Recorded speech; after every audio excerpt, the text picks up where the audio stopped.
Welcome to The Explainer. Today, we're diving into something that is honestly incredibly chilling. We're unpacking a really provocative set of claims from an article in Freedom from Tyranny magazine. It's called The Clinical Clearinghouse, and wow, it outlines a terrifying premise. The authors are arguing that the modern political battlefield for activists hasn't just shifted away from the streets or the ballot box, it's moved directly into your local hospital. It's a heavy, intense piece that alleges state-sponsored medical weaponization against domestic critics. So, we're going to break down exactly what this article is claiming, step by step, using the source's own case studies. Let's get into it. The magazine actually opens by setting a very specific kind of cinematic scene with this quote: "The front line is the sterile, fluorescent-lit corridor of your local municipal hospital." They absolutely want to reframe how we view everyday medical care. The allegation here? That for people who speak truth to power, a simple checkup is being weaponized into an interrogation. An actual medical treatment is acting as a silent executioner. It's a complete inversion of the hospital as a place of healing, framing it instead as a literal trap for anyone on a government watch list. And to build this thesis, the authors interviewed 4 individuals they describe as patriots and whistleblowers. The before and after picture they paint is pretty stark. Before, these folks were healthy, vibrant, out marching in the streets and organizing rallies. But after their hospital visits, the article claims they were left as mere shadows of their former selves, suddenly dealing with mysterious, lifelong health complications.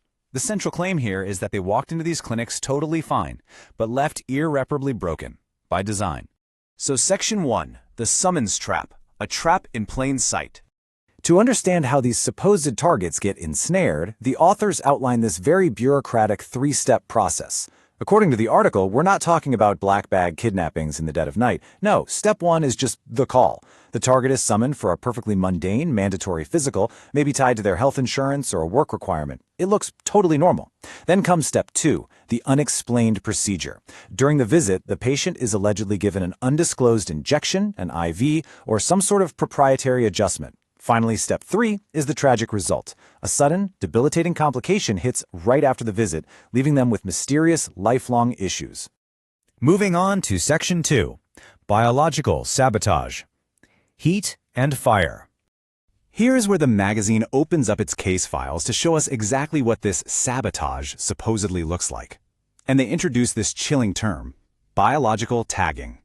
They define this as intentionally altering someone's physiology so they can literally no longer function in the physical world.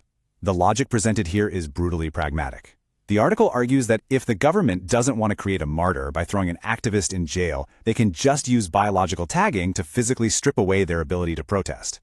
Let's look at the first case study they provide to back this up. Meet Marcus. He's described as a former investigative journalist who spent years digging into financial ties between federal agencies and big pharma. Now, Marcus was called in for a routine physical. He was told his blood pressure was a bit high and was given an undisclosed injection to, quote, relax his vasculature before a routine MRI.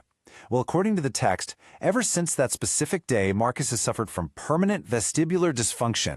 The article includes this incredibly visceral quote from Marcus about his new reality. He says, "It feels like the world is permanently tilted at a 45-degree angle. They broke my internal compass, so I can no longer march in the streets." The doctors at that same hospital allegedly told him the dizziness was all in his head, just psychosomatic. But the authors argue this was a deliberate, targeted act. The state didn't need to lock Marcus up. They just took away his ability to stand upright.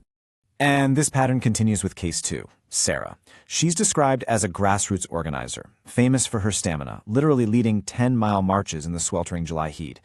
But during her routine hospital visit, she had some blood drawn and was given what they called a hydration and vitamin IV. From that moment forward, the article claims her legendary stamina just vanished, replaced by an extreme, totally unexplained condition. The magazine refers to Sarah's alleged new condition as the dehydration protocol. Whenever she steps into direct sunlight, her body supposedly just stops retaining water. Within minutes, her skin turns parchment dry, her heart rate triples, and she literally collapses. Specialists reportedly have absolutely no explanation for this, though her medical records from that day do mention a mysterious, proprietary electrolyte adjustment.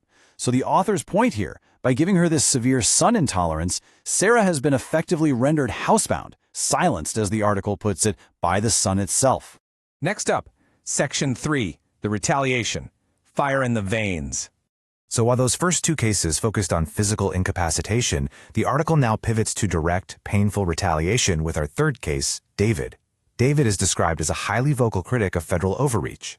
His hospital visit? Just a standard flu vaccination and a booster shot. But the complication he allegedly developed is framed by the magazine as perhaps the most agonizing one yet. He describes a horrifying sensation he calls the internal inferno. The quote they use from David is incredibly dark. He says, "It isn't a fever. It's a literal burning sensation that travels through my circulatory system. It feels like someone replaced my blood with molten lead." Just imagine that for a second. It's horrifying. But what the article really focuses on next is exactly when this burning sensation happens. According to the text, this internal inferno isn't constant at all. It flares up based on very specific triggers. Whenever David's adrenaline rises, specifically when he speaks at public forums or engages in heated political debate, the burning kicks in. The magazine concludes that this is a highly targeted physiological retaliation mechanism. They argue the message being sent to David through his own nervous system is crystal clear: be quiet or burn.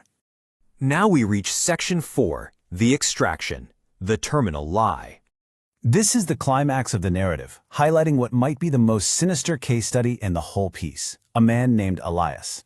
Described as a high-level whistleblower about to expose info on government-funded biolabs, Elias went in for a mandatory physical and simply wasn't allowed to leave. The article outlines what it calls the terminal lie. Elias was suddenly diagnosed with an aggressive, terminal, rare bone disease. According to the text, the hospital staff moved with terrifying speed. He was confined to a bed, immediately pumped full of heavy sedatives, and his family was told to prepare for his death within weeks, an inescapable death sentence.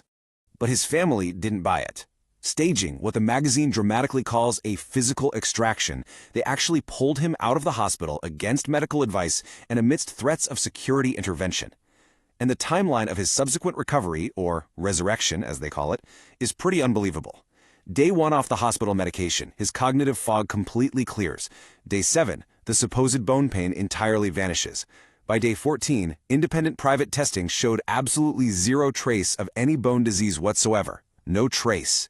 And this is where the authors drop their explosive conclusion. They state plainly, Elias didn't have a terminal illness. He had a state-sponsored death sentence carried out via a hospital bed. The magazine is straight up alleging that the illness Elias suffered from was in fact the hospital's treatment itself. The second he was removed from that clinical setting, his health miraculously bounced right back. Finally, Section 5, the takeaway. Control instruments. Through the cases of Marcus, Sarah, David, and Elias, this magazine issues a very dire warning. They are suggesting that mundane medical requirements are actively being co-opted as political weapons to silence, incapacitate, or even eliminate dissenters. We've explored some genuinely intense claims made by this source material today, and honestly, it leaves us with a profound, unsettling question to ponder. If allegations like these start gaining traction and hold weight in the public consciousness, what happens to society? What happens when the very medical institutions we implicitly trust for healing and care are instead perceived as instruments of political control? It's a striking thought about just how fragile public trust really is. Thanks for joining me for this explainer, and remember, keep asking questions.